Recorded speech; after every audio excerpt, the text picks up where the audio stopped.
Hello, on se retrouve aujourd'hui pour une nouvelle vidéo. On va parler de cubes. Alors j'en ai déjà parlé le mois dernier, mais je ne vous ai pas encore parlé de la cube que j'ai reçue au mois de mars. Donc je vous rappelle du coup simplement le principe. L'idée c'est de recevoir une box littéraire choisie en fonction de vos goûts chaque mois. Dedans on va retrouver un livre, mais aussi des petits goodies autour de la lecture. Alors moi je savais déjà le livre que j'ai reçu, je vais vous le montrer. Tout simplement parce que moi j'ai opté pour l'option de le savoir avant. Cette phrase n'est pas française, je ne pense pas. Mais vous avez compris l'idée. Parce que je lis beaucoup et du coup je voulais être sûre de ne pas recevoir un livre que j'avais déjà. Et finalement j'ai bien fait parce que la première proposition qui a été faite en fonction de ce que j'avais dit que je voulais lire, parce qu'il faut remplir un petit questionnaire avant, c'était un livre que j'avais déjà lu. Je crois que c'était Betty. Ou alors c'était Là où chantent les écrevisses. Donc bon voilà, j'en avais déjà parlé. Après leur avoir dit désolé j'ai déjà ces livres là, j'ai donc eu une autre proposition qui est Cristallisation secrète de Yoko Ogawa. Voilà, je vous montre. Alors je vous avoue que je ne connais absolument pas ce livre, absolument pas cette autrice, pardon. Bon, voilà, qui est visiblement japonaise. Je vous lis quand même la quatrième, je pense que ça peut vous intéresser. L'île où se déroule cette histoire est soumise à un étrange phénomène. Les choses et les êtres semblent promis à une sorte d'effacement diaboliquement orchestré. Quand un matin les oiseaux disparaissent à jamais, la jeune narratrice ne s'épanche pas sur cet événement dramatique. Le souvenir du chant d'un oiseau s'étant évanoui comme celui de l'émotion que provoquait en elle la beauté d'une fleur, la délicatesse d'un parfum, la mort d'un être cher. Après les animaux, les roses, les photographies, les calendriers et les livres, les humains semblent touchés. Une partie de leur corps va les abandonner. En ces lieux demeurent pourtant de singuliers personnages, habités de souvenirs, en proie à la nostalgie, ces êtres sont en danger. Traqués par les chasseurs de mémoire, ils font l'objet de rafles terrifiantes. Dans ce magnifique roman oppressant, kafkaïen, Yoko Ogawa explore les ravages de la peur et de l'oubli, pour construire une subtile métaphore des régimes totalitaires. Bon, voilà. Alors, je pense que ça va pas être un livre très très long à lire. Alors, certes, il y a pas mal de pages, on est sur quasiment 400 pages, mais on est plutôt sur un format poche, quoi, assez petit. Ça a été publié chez Babel, qui est une collection d'Actes Sud. Voilà, un peu la manière dont c'est écrit. Donc, je pense que ça va aller. Ça va être très très long à lire. Et je trouve que c'est assez intéressant et ça me fait penser un peu à un livre que j'avais lu qui était chez le Tripode, me semble-t-il. Je ne retrouverai pas le titre. Et il ne reste que les souvenirs. Non, je sais plus. Où en fait là c'était les photos qui disparaissaient et j'ai beaucoup aimé. Après j'aime bien les livres du Tripode aussi. Parce que c'est souvent hyper intéressant je trouve. Donc là j'ai Kevin de la librairie Alphabule qui me souhaite une bonne lecture. Donc c'est le libraire qui a choisi le livre pour moi en fonction du coup des goûts que j'ai renseignés dans le questionnaire. Alors qu'est-ce qu'on a d'autre dans cette petite box inette? On a 2 sachets de thé Winter Tea et Vintage Blossom de la marque Basil que je ne connais pas du tout. Ensuite, nous avons un petit... Alors moi je dis crayon gris. Je crois que les autres français, francophones, appellent ça un crayon de bois. Et je crois qu'il y a aussi un autre nom. Bon, je sais plus. Voilà. Alors, nous avons aussi Les Disparus de Blackmore. What is that? C'est un extrait du roman d'Henry Lovenbrock, Les Disparus de Blackmore, qui est sorti fin février.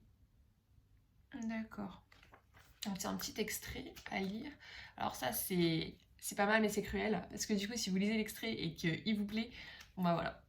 Votre wishlist ou votre pal, si vous craquez vite, s'agrandit. Je vous lis quand même le résumé du coup de l'extrait ou du livre en fait. 1925, à Blackmore, une île coupée du monde entre Jersey et Guernsey. On adore faire tourner les tables et voir des fantômes dans les couloirs des vieilles demeures. Mais on disparaît aussi, comme si une force obscure régnait sur l'île. Pour un riche lord anglais, dont la petite fille reste introuvable, la solution s'appelle Louise Chappell, une Française de 23 ans, première femme diplômée en criminologie. Aux côtés d'un enquêteur local féru de spiritisme, Edward Pierce, la voilà confrontée à des crimes insolubles et d'étranges manifestations surnaturelles. Entre mensonges et confidences, ce duo improbable et attachant devra démêler le vrai du faux dans un huis clos infernal. Alors, bon, il y a beaucoup de choses qui m'intéressent bien, déjà dans le résumé. Le côté huis clos, j'adore. Le côté première femme diplômée en criminologie. Alors, je sais pas si c'est inspiré du coup de faits réels ou pas. En tout cas, la criminologie, c'est quelque chose qui m'intéresse. Merci à ma sœur qui est psychologue spécialisée dans le domaine et qui du coup voilà, me parle parfois de ses études, de son travail, et du coup c'est vrai que ça m'intéresse assez. Ensuite nous avons des petits marque-pages qui me rappellent ces quelques jours passés à la montagne. Le mois dernier, ça me manque. Ensuite nous avons une carte postale. Donc c'est l'île de Blackmore qui du coup est un clin d'œil à l'extrait qu'on a en petit livret dans la cube aussi. Voilà. Alors ensuite on a un nouveau petit livret qui est le livret un peu cube. Donc dedans qu'est-ce qu'on a? On a un petit point pour voir un petit peu les nouveautés dans la vie littéraire, si je puis dire. Donc on parle les disparus de Blackmore.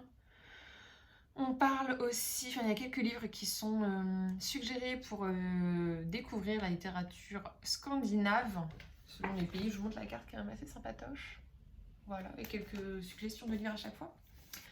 Ensuite, on a une courte interview d'Audrey Brière, qui sort Les Malvenus en polar. Et ensuite on a deux libraires affiliés à Cube qui se présentent voilà, pour parler un petit peu de leur parcours. Voilà pour ce qu'il y a dans ce petit livret. Et je termine par cette petite pochette à livre qui est super mignonne, qui est un petit peu dorée en fait dans les détails. Je sais pas si vous allez pouvoir voir.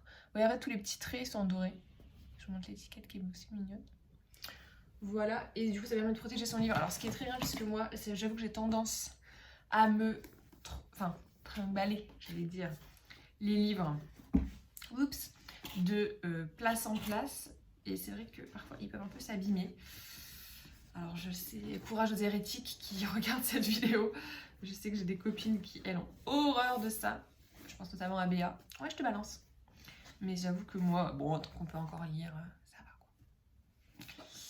Voilà. Donc nickel. Donc voilà un petit peu le point de cette cube du mois. Alors là, qu'est-ce que j'ai fait pour la prochaine? J'ai déjà rempli le questionnaire. Mais là, j'ai décidé de... Non, j'ai pas rempli le questionnaire. En fait, d'habitude, je remplis le questionnaire. Comme ça, j'ai un libraire qui choisit un livre pour moi. Mais comme ça faisait déjà 2 fois que j'avais fait ça, j'ai décidé de changer un peu et de choisir un livre parmi les 3 livres coup de cœur des personnes de Cube, des cubeurs. Donc j'ai choisi l'un de ces livres-là, mais comme je le connaissais pas, j'arrive pas à retrouver son nom. Mais voilà, il y avait aussi cette solution-là, et comme je l'avais jamais fait, je me suis dit, let's go, tentons. Voilà, et bien écoutez, j'espère que ce petit toonboxing vous aura plu, et on se retrouve le mois prochain pour le prochain. On va dire que ça rime et que c'est pas une répétition. Ciao!